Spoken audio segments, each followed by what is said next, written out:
Welcome to Storytimer at Large.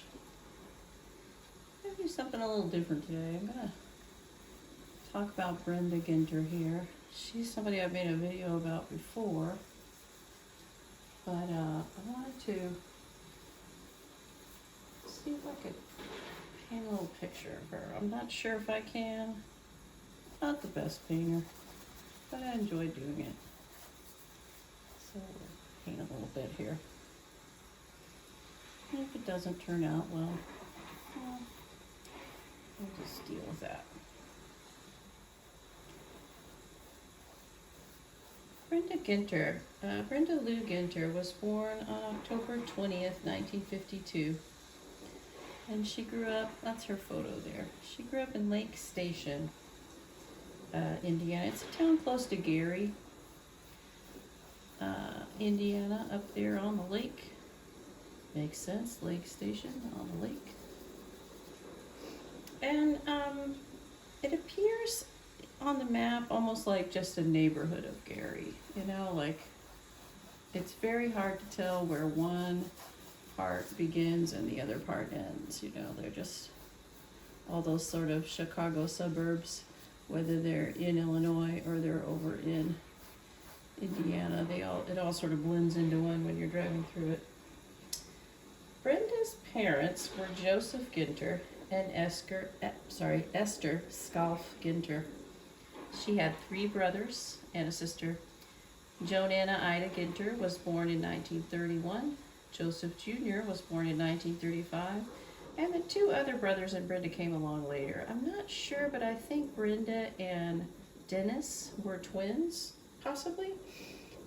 They were in the same class in high school. I found an Edison High School 1969 yearbook, and they are together there in the junior class. I'm going to bring in some more of these dark areas of her hair. I'm going to just do this in a monotone kind of color here, and then later do color over the top. But I find sketching something out like this in one tone helps a lot. She has a dark sweater on too, so there's all this shadow under here in the photo, which is good because it frames her face really nicely there. Little part there. She's drawn that hair up this way.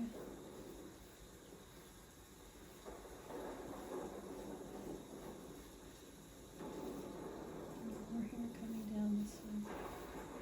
We'll continue working on that as we go. Get a little water and make that paint flow a little bit better. These are acrylic paints and they dry really fast, so you gotta work quickly, and you gotta have a little water nearby if you want to make it move across there.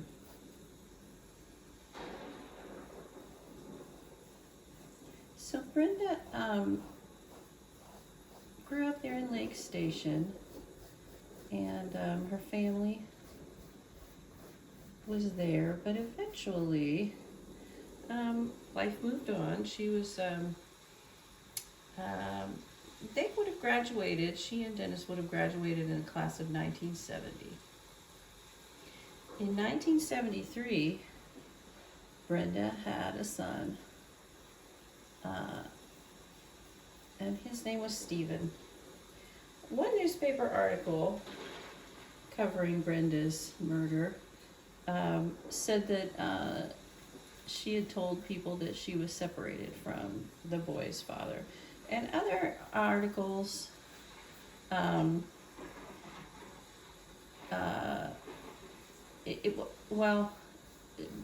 she had told neighbors that she was separated from the boy's father, or that they had divorced.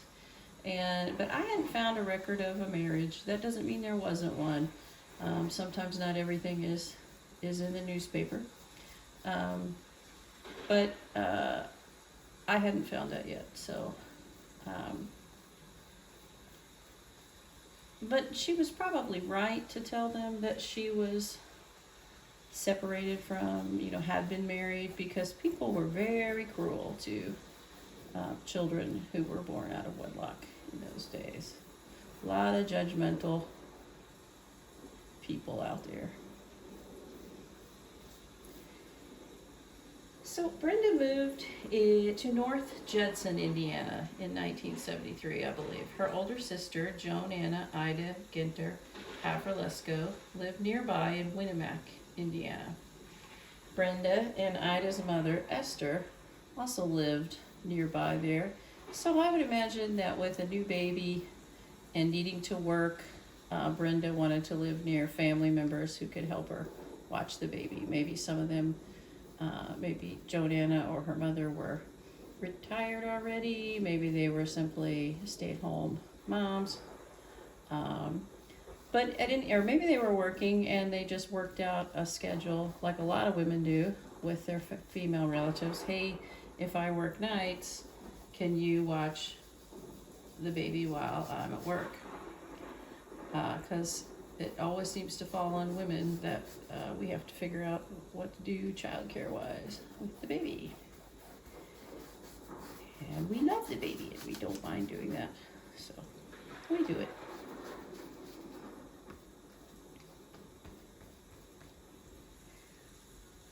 So,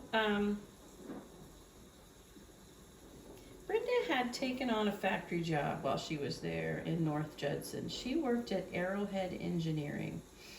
I imagine, like I said, that her mother and sister were helping out with childcare for little Stephen.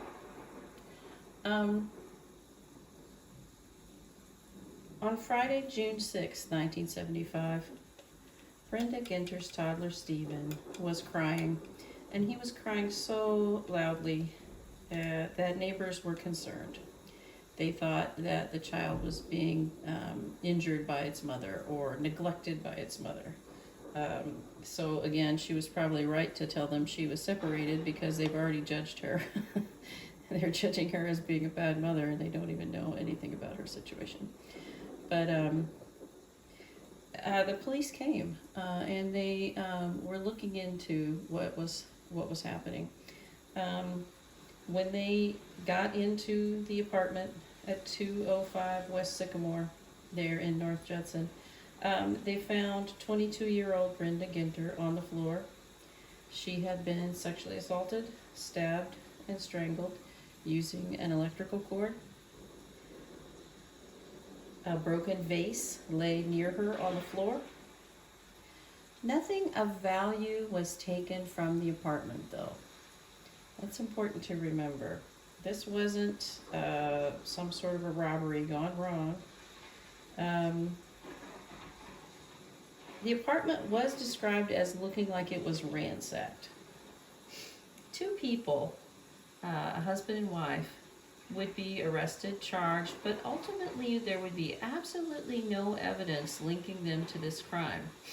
Andrew Gibson, who was 43, and his wife, Mary Latimer Gibson, were arrested and held for quite a long time, many months,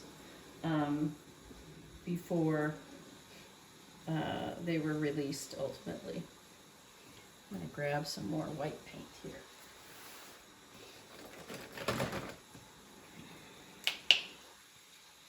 But North Judson focused in immediately on this couple and didn't consider any other suspects. The police investigators of this tiny town in Indiana felt that they felt the crime scene looked staged, that it wasn't actually a sexual assault, but that someone had done this to Brenda and they were staging it to look like a rape and murder for some strange reason. Now, I don't know exactly how much experience that police chief had in staged crime scenes and phony crime scenes. He might have had a lot, I don't know. But he determined that this was a staged crime scene. We're going to put a little more light color there on her nose. We're going to get up here and make it nice and light where the light areas are.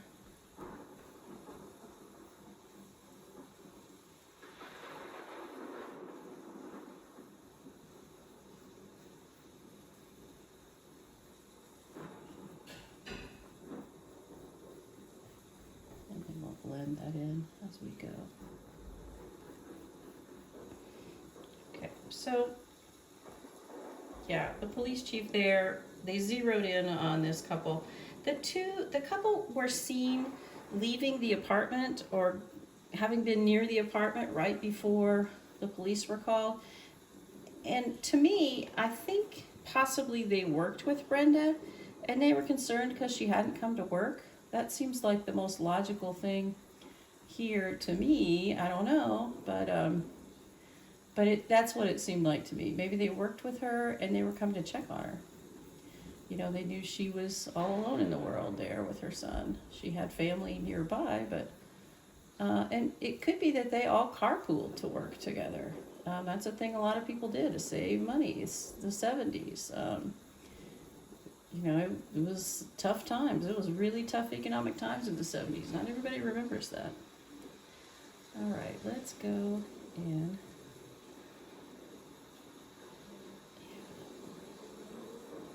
Yeah, so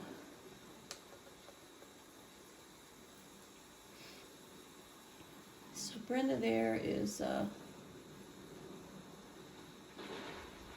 know if that looks good or not. Is that about right? I don't know. You tell me if that looks good or not. Mr. and Mrs. Gibson were released from custody in November of 1975, only after police had exhausted all possible avenues of gathering and testing evidence. So from the date of the incident on June 6, 1975 to November 1975, this couple was held in custody and then only released in November. And they looked at everything. Hopefully they didn't ruin the evidence while they looked at all this stuff. Hopefully too many people didn't handle it and mess with it, because hopefully it can still be tested to see if we can find Brenda's killer.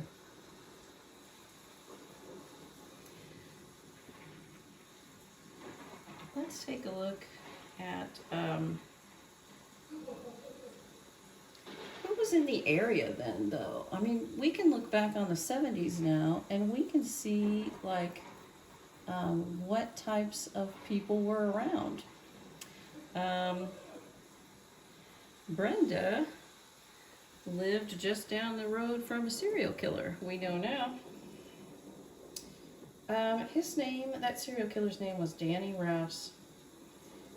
And I don't know where he worked, but later on he worked at factories. I do know he worked at a factory in Kansas. And I'll tell you all about Danny Rouse here really quickly. I really wonder if he worked at Arrowhead Engineering with Brenda, because it just seems awfully strange that Brenda would be killed by someone. And, you know, you've got a serial killer living there in the neighborhood, just about 15 minutes away. Let's talk about Danny Rouse for a second. So, in Rouse's last victim, let's go backwards. And, well, no, let's start this story a different way. So, all around where Brenda lived, there were a lot of killings happening in the 70s. A lady in 1974, Nellie Mike Sells, was shot and killed through the window of her house, just randomly with a .22. A lady named, I'm going to forget her name now, Leila Hildebrandt, was shot just kind of for fun while she's driving home from a dance class one night. All these were happening in Winamac, near Winamac. And those two murders would go unsolved until the mid-2000s. Let's blend that out a little bit more. Well, the early 2000s, actually. So, Danny Rouse didn't get caught for any of the crimes he was doing in the early 70s until much, much later. After Arrowhead Engineering folded, and I sincerely believe he worked there. I don't have proof of it yet, but I sincerely believe he worked there with Brenda. But Arrowhead Engineering closed down in the late 70s. It went out of business. And Danny Rouse moved right about that time in the late 70s to Kansas to take a job at the Cessna factory there. And so he moved out to Kansas, to Wichita, Kansas, and he had a date one night in October of 1979. Her name was Catherine Crowley, and she had a little son from a previous marriage. His name was Jason Learst. And she invited Danny over one night to watch movies. It was right around Halloween, so all the scary movies are on. And that's fun to watch. So they were watching movies. And he sort of starts pressuring her for sex. And that's not something she was interested in doing, but she went to the fridge to get his beer and maybe say, you know, good night, maybe you should go, you know. And so this angered him, and he decided to grab a kitchen knife and just start stabbing her. And he stabbed her many times. She actually just sort of collapsed to the floor and decided, maybe if I pretend to be dead, he will stop. And he did. He did stop. And he started to leave the house. And as he's leaving the house, he walked into her little boy's bedroom and cut the throat of her little boy, who was very young, not yet 5, 4.5, 5. Jason Learst died within minutes of his throat being cut by Danny Rouse. And Catherine Crowley, though, managed to struggle to the neighbor's house and get some help, but it was too late for Jason. So sadly, Jason passed away. Now, Danny Rouse didn't get away from that. He didn't outrun that crime. Law enforcement caught up with him. He had caught a bus trying to get back to Indiana. The bus was headed towards Chicago. And so I think he was coming back to a place he knew. He had grown up in Hammond, Indiana, so maybe he thought he would go to Chicago and sort of disappear into those crowds or disappear into all of that industrialism in that area. You know, you've got factories, a lot of cheap rentals at the time. People are always seeming to hire all sorts of folks. So maybe he thought he would disappear into Chicago, but he didn't. He didn't get away. And Kansas tried and convicted him for the murder of Jason Learst. And the attack on Catherine Crowley. And he was found guilty, and he was sentenced to life in prison. And he should still be there today. But life in prison doesn't mean life in prison. Not in most states, sadly. So Kansas in 2006, they decided that he was had been a good enough fella that he could go back to Indiana. He could go live with family if he would behave himself. And they paroled him back to Indiana. And his brother went and got him and picked him up and brought him back to Indiana. And he got a job. And the job, one of the jobs that he got was washing dishes at a restaurant. And there was a young gal there working at the restaurant named Stephanie Wagner. And Stephanie was a very nice young lady. And on Halloween night, after work, she was leaving work, and somehow she encountered Danny Rouse, and he strangled and stabbed her.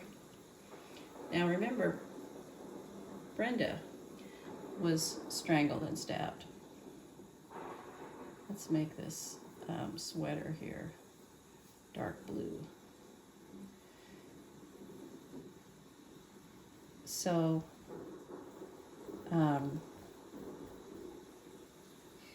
Danny Rouse, though, he didn't go on the run after killing Stephanie Wagner and leaving her body there. He went home, went to bed, and he went to work the next morning. He went in to that restaurant as if nothing had happened, and for a little while, it looked like he was maybe going to get away with it. But investigators came to question him because he was paroled, and people knew that. And they pretty quickly determined that he had done this. I'm going to move this to the front so I can get the bottom edges. And he was arrested, and as court proceedings were getting ready to take place, Danny Rouse found out, and his lawyers found out, that he would be up for the death penalty in Indiana for Stephanie Wagner's murder. And serial killers have a strong vein of self-preservation. They are really good at lying, at keeping secrets, at killing people, and anything and everything they can do to avoid punishment and avoid getting caught. But even when they do get caught, they're like, yeah, I don't want to actually face justice for this. So Danny Rouse and his lawyers, I don't know if they asked him or if he offered it up, but he said, I can close some old cold cases for you in Indiana if you get me a deal that will keep me from having to face the death penalty. So they plea bargained. They said, hey, Danny Rouse has some other murders in Indiana from the 70s, and if he confesses to those and he gives you enough details that show you that he actually did those murders, maybe you'll not put him to death. So that plea bargain worked. And Danny Rouse confessed to the 1974 killing of the little old lady, nice little retired lady, Nellie Mike Sells. And then he confessed also to the drive-by shooting. Leila Hildebrandt was driving by, and he was hiding in the bushes one night, and he shot and killed her. So he confessed to these two murders. He copped to these two murders. And all of a sudden, it's not death penalty for killing Stephanie Wagner. It's now just just a life sentence, and he's still serving that life sentence. And when I came across the story of Brenda Ginter, and when I came across the story of Danny Rouse, I was like, man, he lived just outside Winnemac. She lived like, 15 minutes from Winnemac?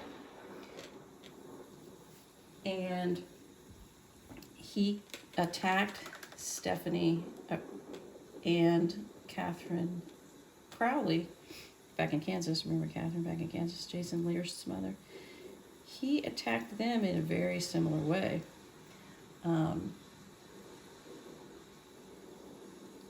He's stabbing and strangling these victims. And so I submitted a tip to cold case investigators in Indiana with the Indiana State Police and said, hey, this gal was murdered in North Judson in 1975, and a serial killer lived really close by and may have even worked with her. Still not sure if he worked with her or not, but he may have. And my thinking was, maybe he did. And so I called the cold case investigators and I sent in a tip. And I'm hoping if they do have any evidence in Brenda Ginter's case, that they will test it. I mean, did he do this? We don't know. We don't know until they test the evidence. Hopefully there's still some to test. Let's go ahead and try to do these eyelashes here.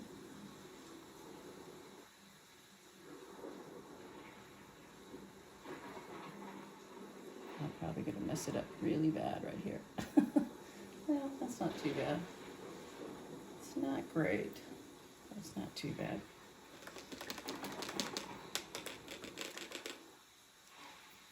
Not a great painter, but I enjoy doing it.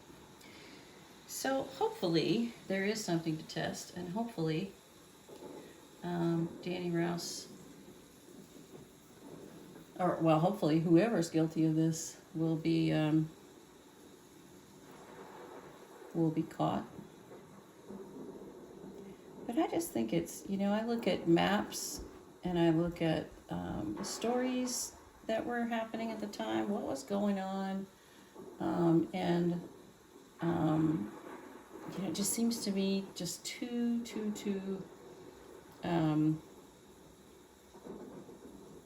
coincidental that Brenda is murdered and there's a serial killer who lives 10 minutes away, 15 minutes away, and may have, we don't know, may have worked at the same place she worked. We have no idea.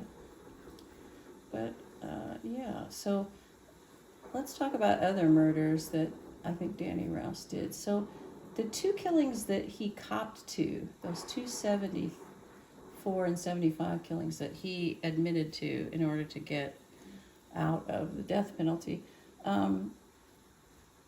Nellie Mike Sells was killed in September of 1974, and in October of 1975, Leila Hildebrandt is killed.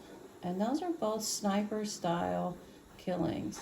In Nellie Mike Sells' case, he actually went into her house after he shot her through the window in order to see what he had done. I think he just really wanted to see what his bullets had done. Did he get her? Was she actually dead?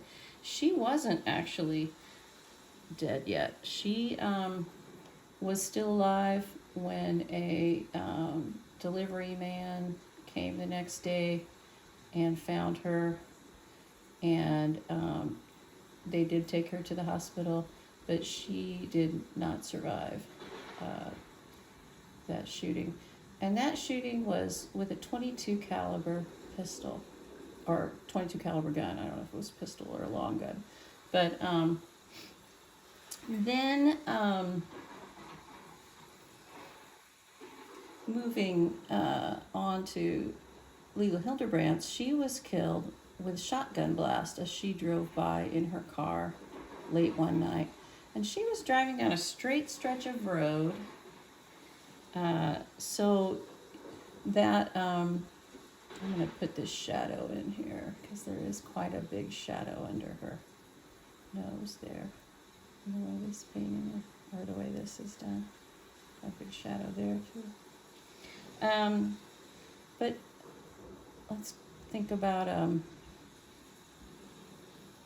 Leila Hildebrandt's driving by and the shotgun blast hits her in the side of the face, and she, of course, then loses control of her car and is, the car wrecks. And at first they thought it was just a car accident. They didn't realize that this was actually a murder until someone noticed that this wound to the side of her face was not just caused by the car, but it was the car accident, but it was caused by the shotgun pellets. You know, they could see, you know, they're pulling shotgun pellets out of her. Let's do the eyebrows out of her face. And so Leila Hildebrandt, originally it was reported in the paper as being a car accident, just an unfortunate car accident. And then pretty soon they're like, oh, actually, this is actually a murder. But nobody gets caught for it until Rouse confesses to it in order to get out of the death penalty when he murdered Stephanie Wagner in 2006. Let me darken this shadow down the side of the face here. The thing about acrylics is sometimes they're real muddy looking. They don't really come out real nice. I like oils a little bit better. And I don't think I have her face just right. I'm not entirely pleased with this painting yet, but maybe I'll be able to work on it.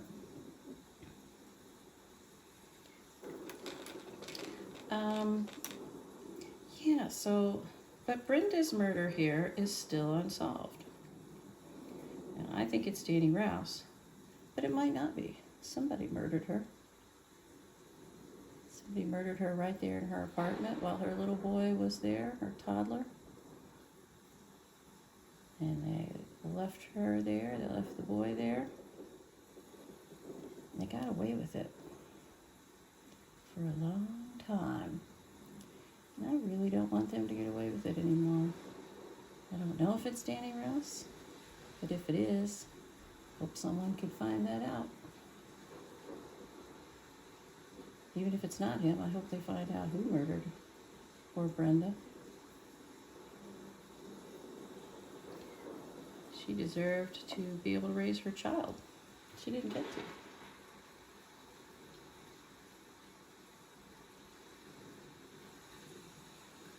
I really don't have that nose right. She's got a cute upturn on her nose. I want to make sure that happens there. I'm not sure why I'm doing that so wrong. We'll keep working on it. But yeah, we hope Brenda's murder gets solved. And soon. Because it's 50 years old this year. June of this year, her murder was a 50-year-old cold case. One thing about people's faces is they aren't just cream colored or peachy pink colored. They are also,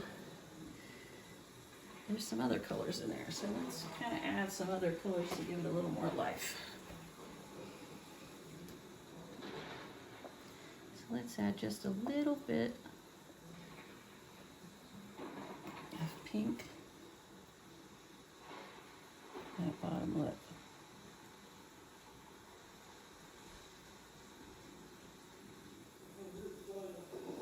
And let's give a little bit of pink in the cheeks.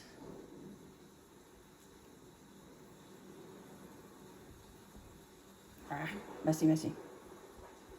Work on it. A little bit of pink over here, maybe. Just a tiny bit. And then the thing about faces is they also have, you know, anywhere there's a lot of veins, there's going to be just a little bit of a bluish hue.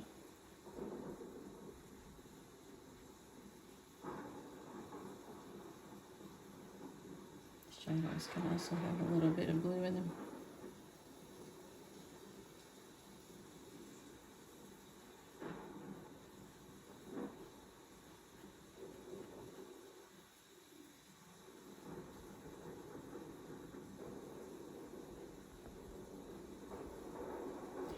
This, being acrylic, this would be a good starter painting for going over the top of it with oil paints, and I think that's what I might do. But this is just an exercise. This is just something to think about Brenda and hope that her 50-year-old cold case, I hope somebody's working on it right now. I'm working on this painting 2025, a weekend before Thanksgiving. Boy, oh boy, do I hope somebody's working on her case right now. Get some more brown out. Work on that hair a little bit more. Make it a little bit better.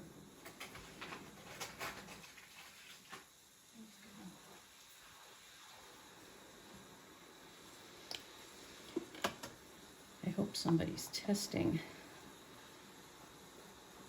samples right now as we speak. Coming up with information that can help us solve Brenda's case. Man, that wouldn't that be great? This long, how long her family has waited. Her son, his whole life, he probably might not even have any memories, real memories of his mom. Sometimes you only remember people like that from the stories other people told you about her. But man, oh man, I hope somebody's working on her case right now. These browns are really thin. I need more pigment at the bottom here. Let's shake it up. Yeah, that might be thicker there. Let's see. Yeah, I think maybe. Let's get some of that in there.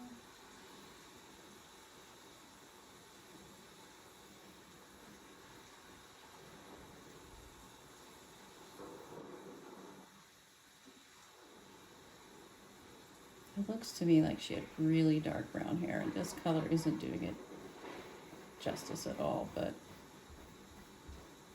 I like this picture of her at school here. She's working hard on something and getting her work done, focusing, you know.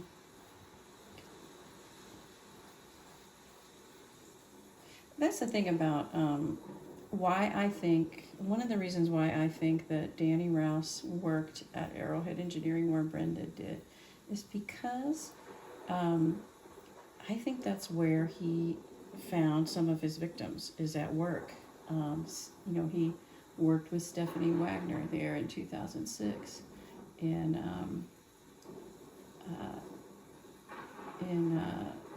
Winnemac at the restaurant. And he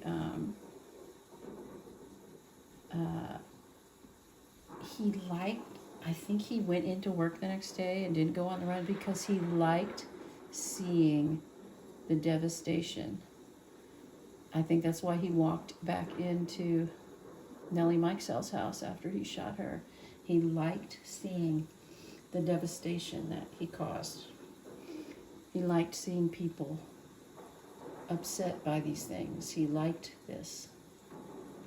And so I think after Brenda's death, that he went to work back at Arrowhead Engineering, and got to overhear everybody saying all the things. Oh, isn't it awful? Oh, who could have done this? Oh, I can't believe they arrested the Gibsons. Oh my gosh, I don't know. Do you think they did it? I don't know. And then I think he loved sitting there and thinking about the fact that he knew who killed Brenda.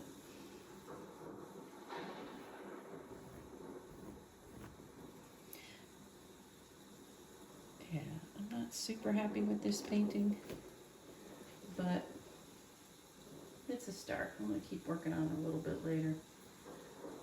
Thank you for dropping into Storytime at Large tonight. I'll pop back in and show you more of this painting later on.